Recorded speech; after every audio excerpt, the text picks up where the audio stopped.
সেই জুলাই বিপ্লবের চেতনাটাকে যদি আপনারা আপনাদের হৃদয়ের গহীন থেকে আরেকবার একটু জাগ্রত করার চেষ্টা করেন, তাহলে হয়তো আগামীর বাংলাদেশ বেঁচে যাবে। সত্যিকার অর্থেই অত্যন্ত ভারাক্রান্ত শরীফ ওসমান হাদির উপর যখন গতকাল এই বর্বরোচিত কাপুরুষোচিত হামলা হয়, হামলাটি শুধু ওসমান হাদির উপরে হয়নি,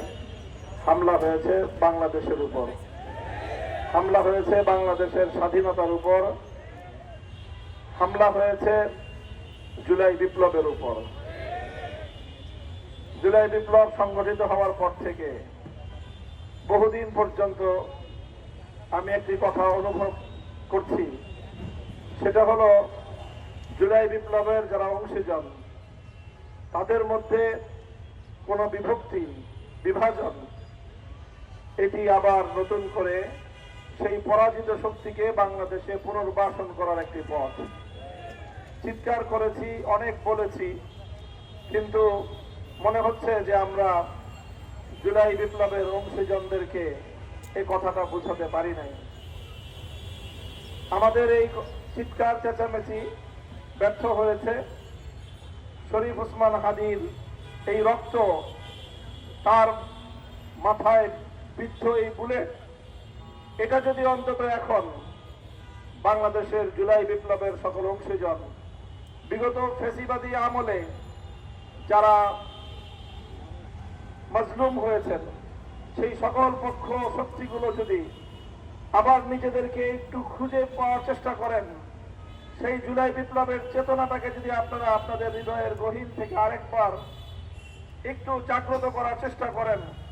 তাহলে হয়তো আগামীর বাংলাদেশ বেঁচে যাবে। বাংলাদেশটা যদি বেঁচে যায়, ওসমান হাদিরা বেঁচে থাকবে। আমরা আশা করি আমাদের এই ভাই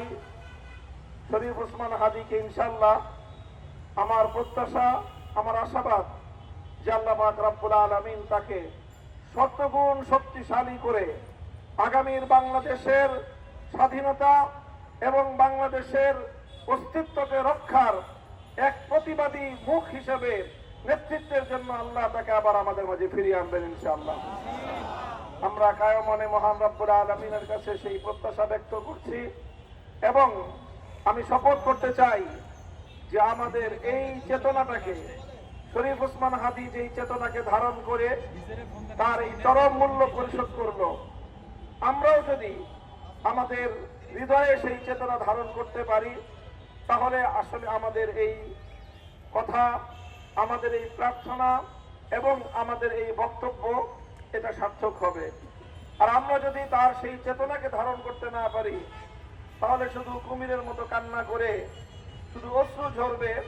সত্যিকার অর্থে আমরা ওসমান হাদিকে ওন করতে পারবো না। যারা ওসমান হাদিকে হত্যা করে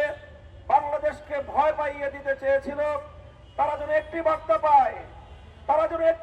পায়, এক ওসমান হাদিকে যদি হত্যা করা হয়, তার চেতনা বাংলাদেশের প্রতিটি ঘরে ঘরে ছড়িয়ে পড়বে। আমি সেই প্রত্যাশা ব্যক্ত করি। আবারও মহান আল্লাহ পাক রব্বুল আলামিনের দরবারে আমি আমাদের ভাইয়ের নেক হায়াত, সুস্থতার সাথে তার হায়াত কামনা করি এবং এই জন্য আমি সকলকে বলবো, আমাদের সবচেয়ে বেশি আল্লাহর কাছে দোয়া করা দরকার এবং প্রয়োজনে সাদাকা করে করে আমাদের ভাইয়ের পক্ষ থেকে আল্লাহ যেন এই সাদাকার বিনিময়ে আমাদের জাতির উপর থেকে এই বিপদকে আল্লাহ পাক দূরে সরিয়ে দেন এবং তিনি যেন সুস্থ